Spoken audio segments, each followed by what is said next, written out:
Renee isn't here yet, but all the board members want to. Here she is. All right. Just asking for volunteers. What, nobody else wants to? You came through the door and saved me.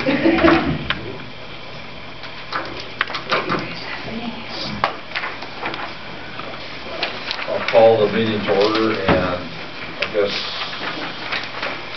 you can look over the minutes while we're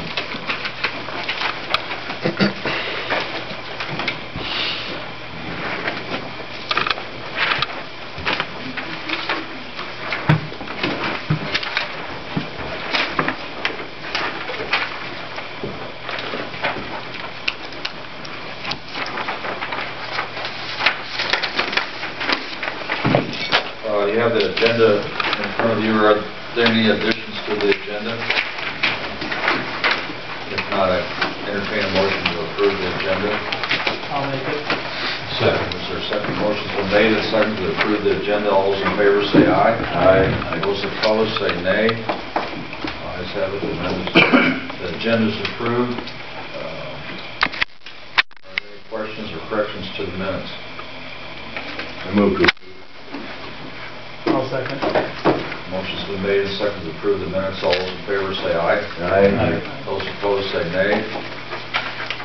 The minutes are approved. We have some additional bills.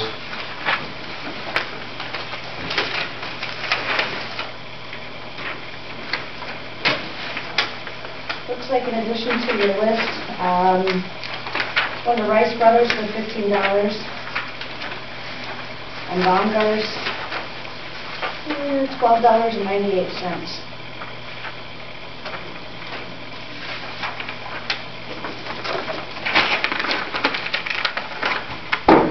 3D port, was that bailed? Yep.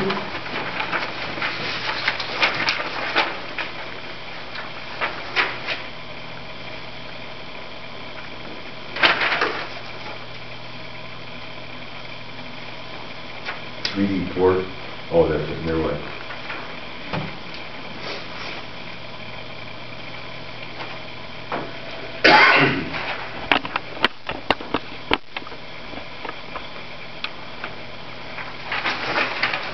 Motion to approve the bills. Second. Motion's been made and seconded to approve the bills. All those in favor say aye. Aye. Those opposed say nay. The bills are approved. Ivan, I guess, Okay,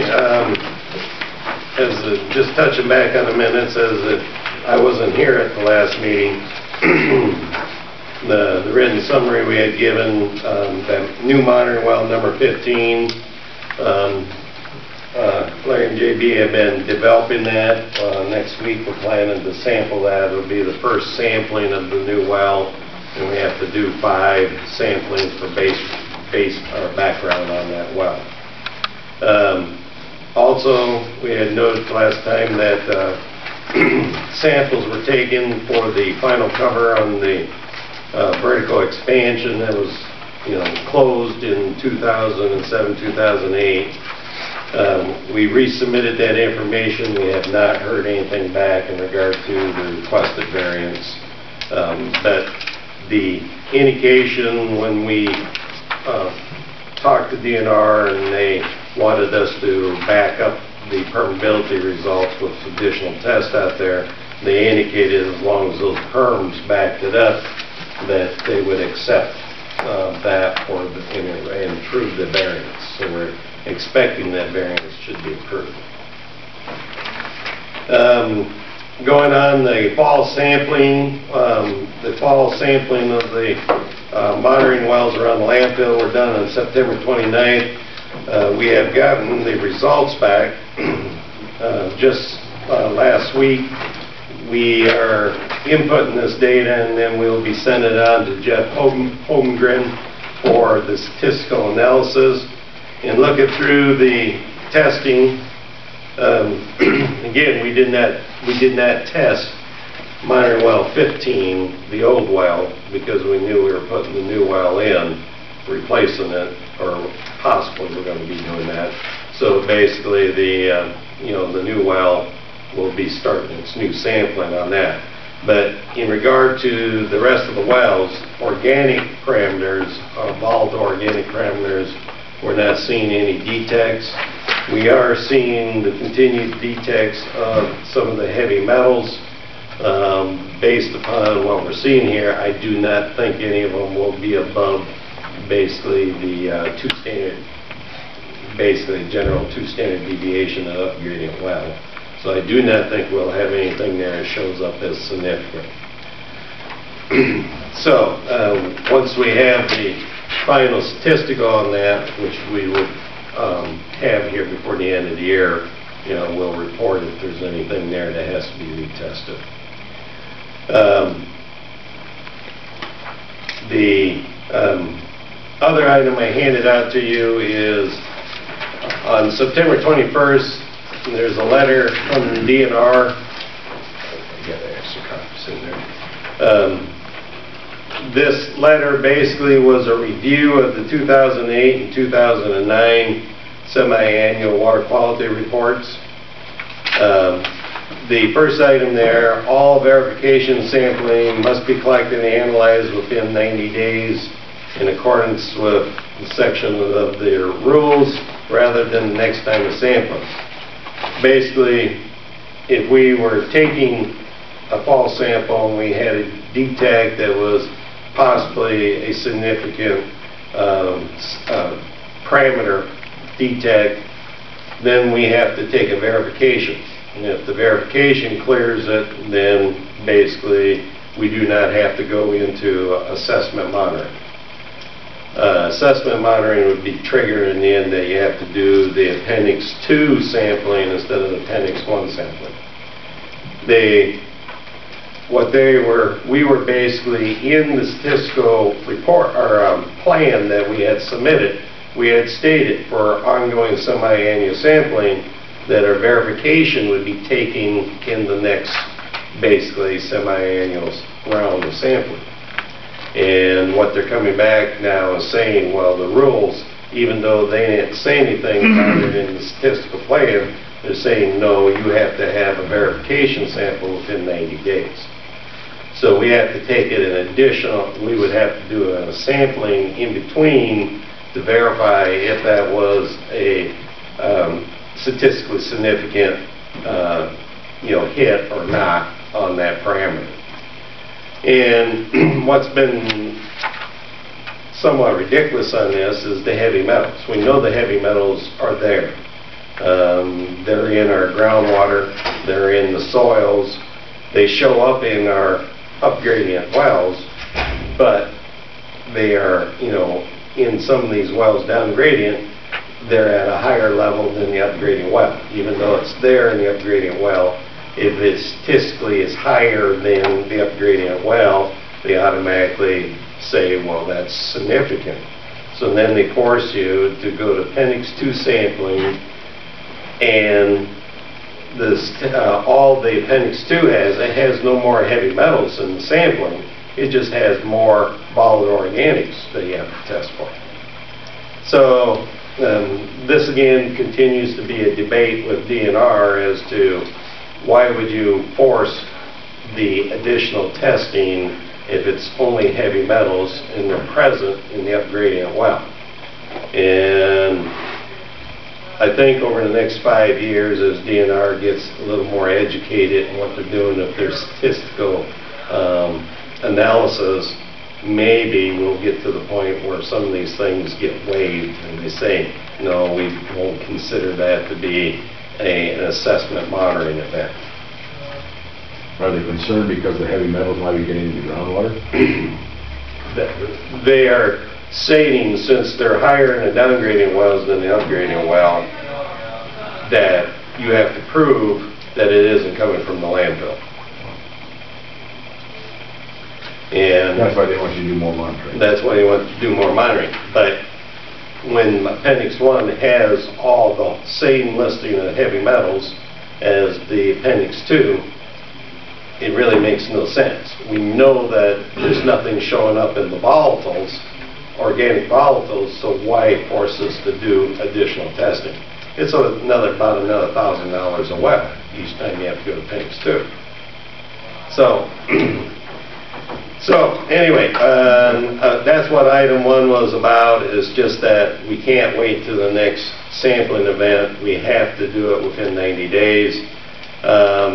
Item 2 is, in the future monitoring reports, please identify each well and state whether it's detection or assessment or corrective action monitoring.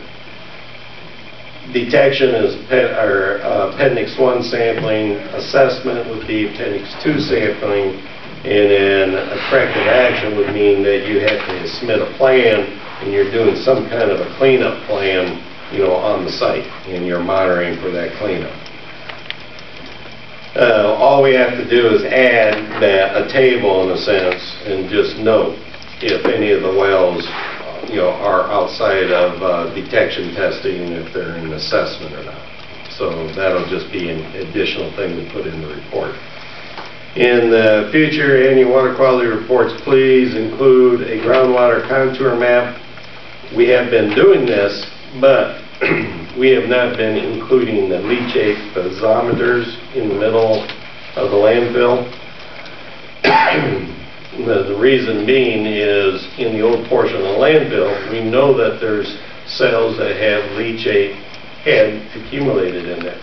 So it distorts, basically, in regard to your visual of what the groundwater under the landfill is actually doing. It assumes that leachate head is connected with the groundwater, and therefore it shows mounding in the landfill. And we have been showing the maps without the piezometers probably for the last going on 10 years. We've always recorded it that we're doing this just with groundwater wells. Now they're just coming back and saying, well, no, you're supposed to be using piezometers too, 10 years later. So those piezometers are like on a clay lens or something that won't let water, so it's just stagnant water, it's just going to be there for... It's the liquid accumulating, yeah, it's the liquid accumulating from percolation. Did they figure that out if you just told them? I mean... Oh, I mean, we've had that discussion, but they say the rule says you will use the leachate monitoring wells as well as the groundwater, and then, you know, I still don't understand how you would be proving mounding with those piezometers included, because you would almost have to, you'd have to have a groundwater well through the bottom of the landfill to show what the groundwater was doing in relation to the leachate. The dryness of this year, was that had no effect on that then? Or? Typically, our leachate levels, I guess I haven't looked at those for the fall levels, but typically they will drop. The leachate levels will drop in the landfill, but will they go away? No. You know, the evapotranspiration, in a sense, or evaporation we're getting out of the landfill is... But what I'm saying that it's dry, there's liquids and stuff through the landfill. Wouldn't that cause more? Going through? Through, yeah. Through the bottom of the landfill? Yeah. The bottom of the landfill always is staying saturated from the fact that you have this moisture in the garbage itself that sits over top of it. But rate of, you know, the groundwater table has gone down some, but, you know, do we see a significant increase in regard to stuff moving through? You know, there would have to be a lot of head change under the landfill for you. That would significantly vary how much is moving through the landfill. Number 4 was a quality control and assurance plan utilized for groundwater sampling. Basically, this came in the 2007 rules. You're supposed to have on file basically a quality assurance and control plan that does not have to be filed with DNR. We had a general plan, but basically what we're doing now is putting in some additional detail into it, and then we will put it into the record. We'll be submitting it to Renee and to you guys out at the landfill just to have on file. And That does not go to DNR? it does not have to go to DNR. And then number 5, basically, the results included in a semi-annual report include constituents analyzed at such a level that it can only be shown that is less than the value that was equal to or greater than the maximum contaminant level. And they use vinyl chloride for an example. And it goes on to state basically that they feel this is basically statistically that you can't do an adequate statistical analysis if this is the case. Well, Mangold's lab in Storm Lake uses the state hygienic lab for all of their volatile organics. They're all shipped out to that lab. That is the certifying lab in the state of Iowa. DNR was basically rejecting that these levels that we were testing to were acceptable, and there was only 2 to 3 parameters that basically were falling at the maximum contamination level. We've gone through this with DNR in the past. They should have known. We've reported to them before that we're using the state hygienic lab, is who basically does all the volatile organics. We went through the letter response is the other that I handed out to you. Basically, we have had the discussion with Mangold Labs in regard to that, that they're using the University State Hygienic. The lower detection limits reported for the Penix VOCs are established by the State Hygienic Lab in accordance with their laboratory standards.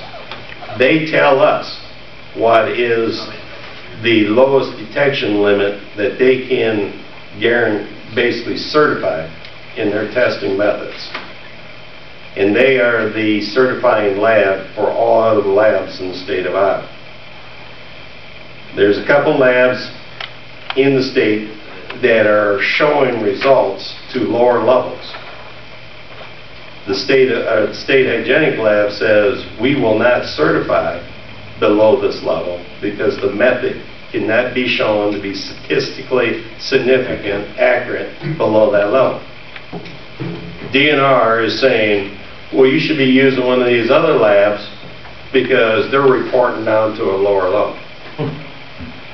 It's not state certified. But it's not state certified. That the state certifying lab says we won't go there because we can't certify that we can consistently give you accurate results. So we've gone around. This is a response to it. We had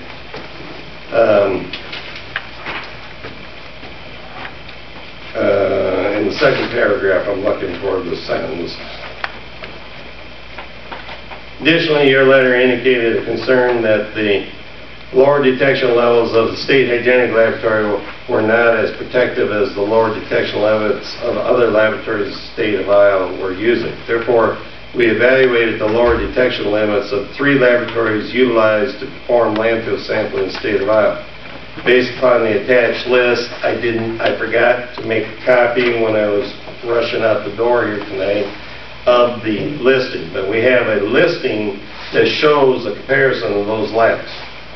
Each one of the labs actually have some parameter that they are not testing to below the maximum contaminant level for that parameter.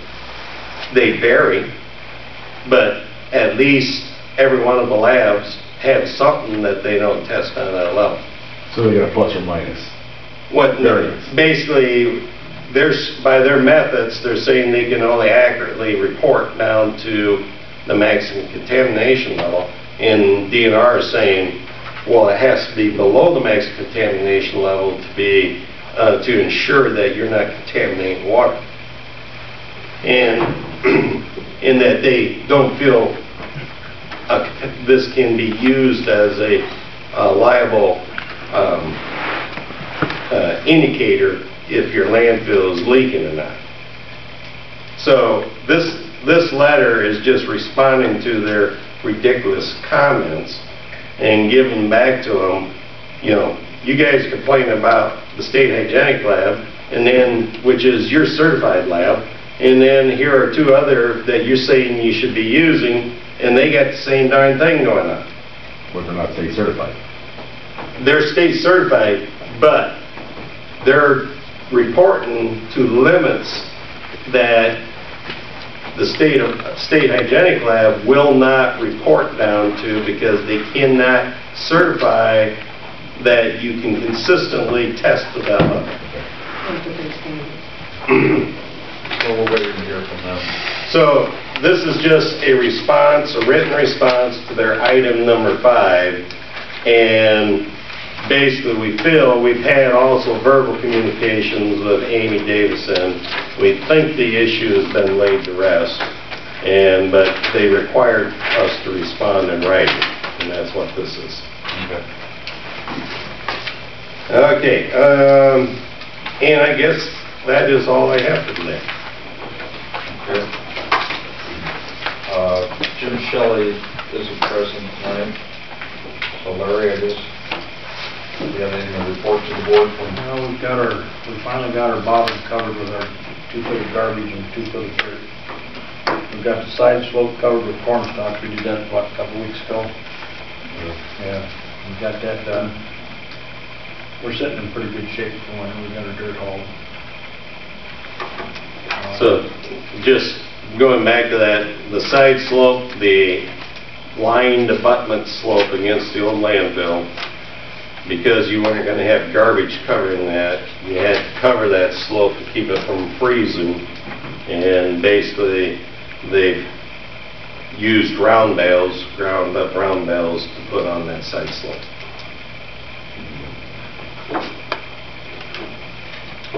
Okay, under old business, we put the item on to discuss our recycling agreement with the Howard Center, and I guess, Ben, you might have something to share with the board that your contract hauler, Rudd, came to a council meeting. Yeah, I talked to Rob, and he said for like Lakeview, for, you know, we fill up his wagon about once, and he would take that down to be an extra $50 in gas to take it down to Carroll. And I asked him probably to come to the January meeting, probably get, I have our contract with him, but I don't know, he does ours just a flat fee every month, summer and through winter, and we got, you know, summertime we have, I'm sure, more recycling than winter. And he pays a tipping fee, so I really have no idea how many tons of garbage and I don't know how many tons of recycling, so I asked him to get a little bit better numbers and maybe bring contracts with the other cities so we can sit down and figure exactly what it's going to cost. This meeting up here. Yeah, in January, and he said he'd be able to make it, so. He, so far he just kind of threw out the idea of $50 per load to take it down there. Labor and fuel? Yeah. That's once a week. For us, yeah, but might be twice a week, give or take, in the summer for us, but he can pair up some towns, and that's something I'd like to kind of maybe get so far as work a schedule with him on what we can do. You know, maybe he could hit like early, and does he do Shaler too? I think he could, no, Shaler does. He could do like Odie Bolton early, or, you know, hit 2 towns and, you know, fill up his wagon and do it that way, or I was just talking with Steve here about possibility. Share it up with Wall Lake. Yeah, have him do just the recycling of Wall Lake, and let Wall Lake still do the garbage, see if he'd be interested in that. But if you guys come to the January meeting, if you have any questions, make sure you write them down, and we can ask Does he them. run a full trailer out of? Yeah, he built up a big trailer. I asked him about the idea of a drop-off point, and he didn't seem too thrilled about that. He said for enough money he'd figure out something, but... Kind of what he told us too. Yeah, I was thinking about this, and thought about in the past, like for Shaler, for example, would it be feasible for them to haul their recyclables to Cherokee or Storm Lake? Can you divide your... Well, obviously you can, because Calhoun County, they take recyclables to different locations. If a given community is hauling out of the planning area, then they have to be accepted into the other planning area. For the recyclables or just solid waste? For the recyclables, because that is still considered to be a municipal waste stream. And even though, you know, they're hauling the recyclables up there, you know, they would basically have to be in both planning areas, because if the rest of the solid waste is coming down here to be in landfill, they would basically be in this one, be responsible for the cost of the landfill. That isn't doable? You could do it. I don't see any reason why you couldn't. And maybe, since the solid waste is still coming down here under the 2080 agreement that they would have here, maybe you could do it just by a contractual agreement with the other planning area. Okay, then, and switching gears back to the collection, you know, we talked at length sometimes about the increased cost of hauling to Carroll as opposed to Sac City, and then, you know, somehow, if we ever change our agreement with the Howard Center, we will have to provide a drop-off point somewhere, and that might be a problem because, you know, Lakeview might not want to have it in their town. You know, that's something to be considered. But Well, I think John Winkleman talked to me today, and he and I were visiting. He said that, you know, there would be a possibility, like if we wanted to, or if the solid waste agency or a contract hauler wanted to rent, one possibility, they could rent a portion of the building they're currently using and use that, you know, operate it similar to the way it's been operated now, and then It's a pickup point. how much that would cost. And like, for example, if that were ever come to pass, that, you know, Shaler could, for example, they could haul, maybe they don't have a lot of recyclables. It's one of the smaller towns, and, you know, it could be such a thing, they could haul their recyclables there, then the contract hauler could take them to Carroll, for example, if that's what the route would choose. So, you know, John was, you know, really receptive to, you know, exploring different options. They realized that, you know, there's an economy of scale that the Carroll operation has that really handicaps the Howard Center, and consequently us. So, I came away with the conversation, and I always have a pretty positive feeling about, you know, maybe we can come to an agreement if we need that building, and if we can come up with a plan that, you know, would save the county and the 9 communities a considerable amount of money, you know, I think it's something that we need to explore. I think we've all have kind of an open mind about that. So, that being said, you know, maybe, you know, some of the towns aren't represented tonight, but that we could communicate that to the councils, that maybe at the January meeting we'll spend quite a bit of time on discussing this. Does that sound like a viable alternative? Dean, one more question. With Carroll, do they require that it be sorted, or does Shaler just like throw it all in a covered trailer and bring it down here? Or? You know, Craig, you and Richard and I were down there last one. Well, they kind of wanted it sorted similar to the way we do it. Okay. When you say, you know, I guess it probably, you know, the board, I could revisit, I could have a conversation with their director and kind of do a review of what she talked to us about.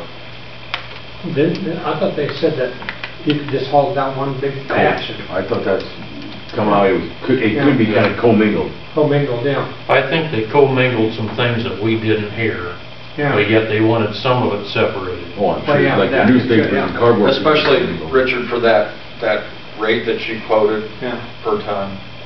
I think, we definitely have to get that rate, was my interpretation, we'd have to make an attempt at sorting. But I don't think that would be a big problem. Our clients, Well, basically, I think it's just plastic, plastic glass, one, and then paper and cardboard. That's what I got from it. Yep. And then Rudd would basically have to have divided.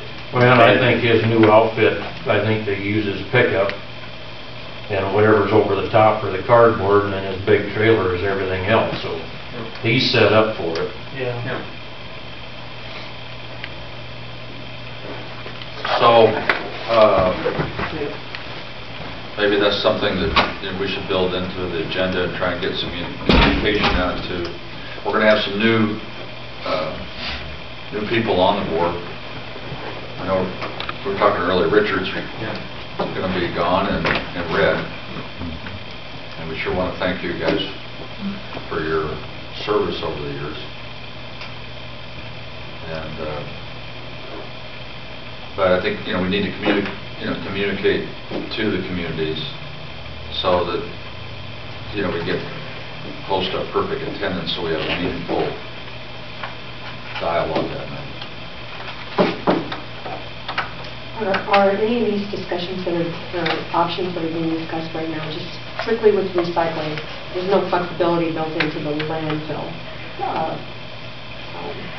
side of the planning area. You can't belong to two different planning groups or two different planning areas for the landfill. And Auburn's a good example. On the edge of the county, close to Carroll. Good day. We currently have Lampy as the home.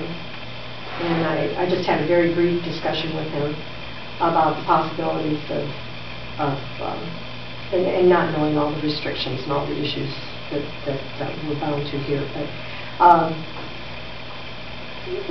it sounds like he is starting a contract with Lake City, as I mentioned to Dee, and so Auburn's a very convenient pickup place, if you will. So I will work with you. I want to learn how it works. The main issue from the planning area is the fact that this board, for all municipal waste generated in the county, is responsible for the management of that waste stream. So maintaining your landfill, your big ticket liability to each one of the communities is the upkeep costs of the landfill. So you're going to be still paying your per capita assessments and everything, through here. And as long as this board maintains, they're going to have tracking of any recyclables that are going out to Carroll for processing. You still have to be able to track that volume. If you had some going from Shaler going north, again, we can probably, the question you had asked me, we probably do not have to do anything with the planning area other than to show a contractual agreement that has to be basically sent to DNR showing that you're contractually taking this stuff out of your planning area and being processed. But DNR is going to say in your comprehensive waste management plan, you still have to account for that waste stream and report. So Carroll would have to always report back to you what's coming in from Buena Vista County, or excuse me, from Sac County. In Buena Vista, if you had material going up there, you'd be the same way. You would always have to have that. So the hauler is not going to be able to just estimate, well, how much is coming from Sac County, how much is he picking up in Carroll County on his way down. He's going to have to be able to scale how many pounds are coming from Sac County that are going down there for processing. So as long as you can work that type of tracking out, you're showing that on your plan, you're keeping control, you're accounting for where that waste stream's going. And I understand that there's the possibility of a per capita assessment, a dollar increase in the per capita assessment. Do I have that correct? That would be- In the next couple of months or so, is there any addition or a rise in the cost? This board, the last time you done... We set the budget, every January, we started to approve in March. Yeah. In that process, we set the tipping fee and the assessment. But that won't change until the fiscal year does in July. So we'll be at this $22 for our assessment until then. Okay. And they have not, you guys, in the last couple of months, haven't been discussing an increase at this time, have you? Our city clerk mentioned that at least $1. We have to either raise the base rate in Auburn $1 or add $1 onto the bags that are already near the vote issue. That's, So- that's within your own city government. We set the assessment, all towns handle, like Ben mentioned, all towns handle the assessment, and the tipping fees and the garbage collection fee. It's Sure. all handled differently by every town. As So- I understood it, Dean, and I'll quit taking so much time. As I understood it, it was because of landfill costs, but maybe that's just what generally happens in terms of the discussion. And Unless they're catching up because of was there a change this past year? We had- Yeah. Tipping fee went up. So they had to And we increase have, it. over the last few years, we have increased our assessment here and there. It's not necessarily $1 every year or $5 every year. We did look at those, especially when we discussed, what was going to be needed for this new expansion project. So I don't think that there's anything set in stone as to how that increase is. And with the Or increase that doesn't increase. they had the increase that came in effect as of July 1st of this year. honestly, so maybe not. So that may be where she's getting that. And so maybe the community is just now getting around to trying to catch up with the To deal with increase. that. Okay, thank you.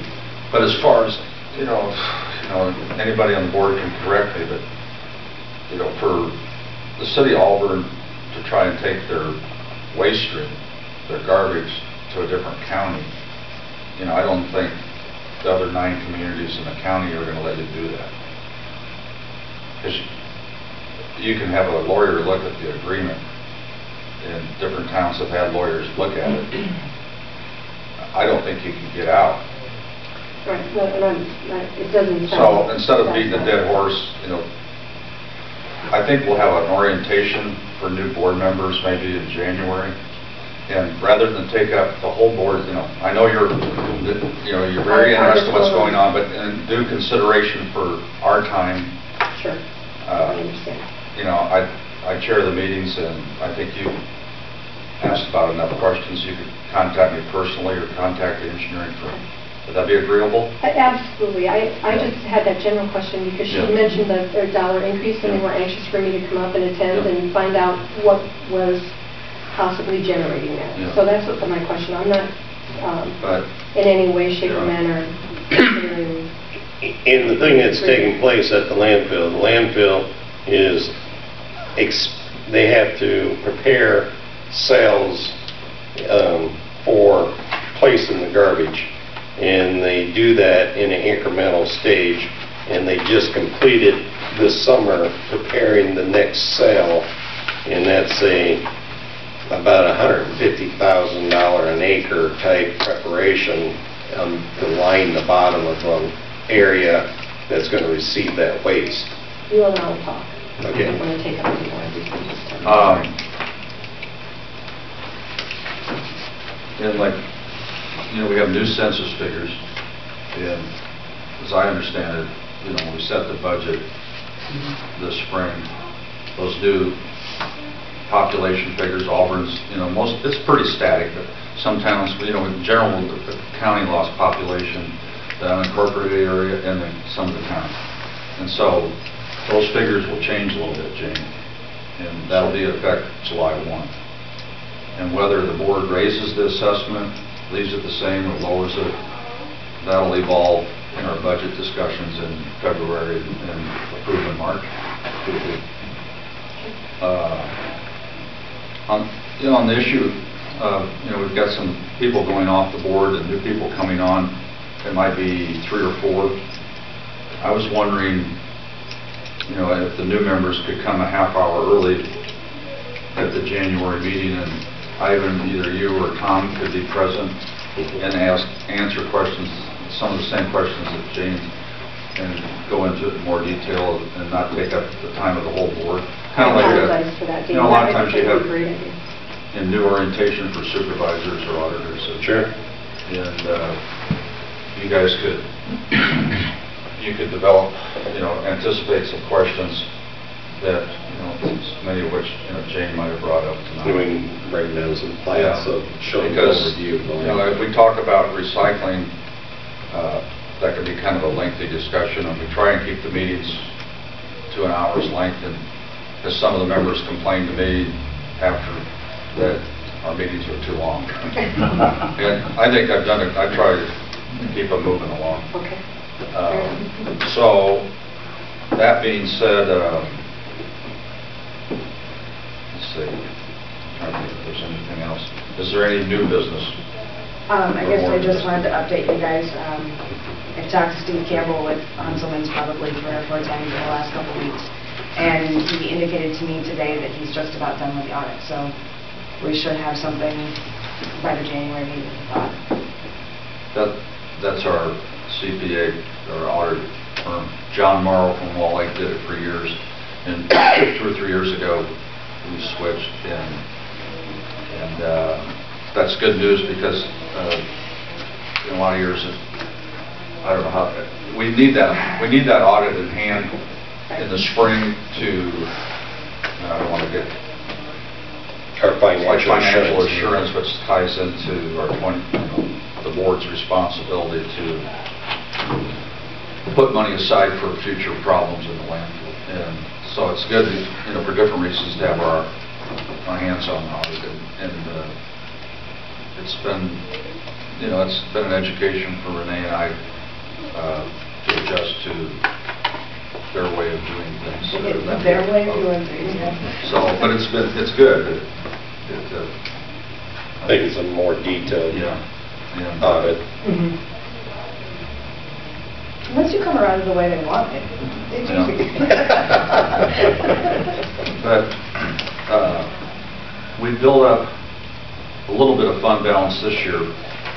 And one thing in the budget process that we have to try and come to terms with how much we want to try and build up for the next, say, 4 years when we have to develop and sell a deed. Looking ahead 4 years, we don't want to levy, we don't want to charge more tipping fees and assessment. Those are our revenue streams. We don't want to charge or generate any more income than we need for the operation, but every 4 or 5 years we've got a flip, and it's about a $220,000 requirement. So the board tries to take that into account when we're setting those revenue parameters. Does that make sense? Anything else for the cause? Holidays, Christmas, New Year's. Christmas falls on Sunday. Friday afternoon and Monday off. What did you do ours? That's what the county. That's what we usually go about what the courthouse does. What's the board think? Yeah. So you work that out with your regular Monday customers, clients? Yep.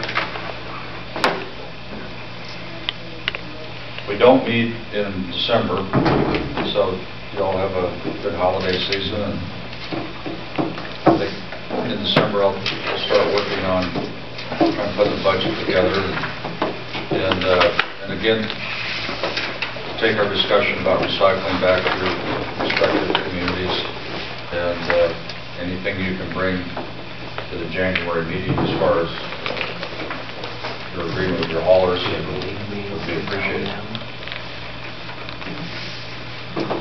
Sir, anything else? Renee, then for January, for the new members, you'll be on their notice, I know about whatever, that. having an orientation. Not here. On the agenda. Maybe not coffee shop or something. How's that? I can verse you You know, on like, what you're doing. just for, hey, Red, like, when will the town of Lytton, for example, know who their new representative to this board would be? When they decide who it's gonna be. I don't Well, know if it's like gonna those automatically be accepted by the mayor, if he's gonna try to appoint somebody to fill his position. I no You think, idea. well, you know, just thinking, do you think that'll be done by the, you know, the fourth Tuesday in January or next? Well, yeah, I think so. Okay. And Richard?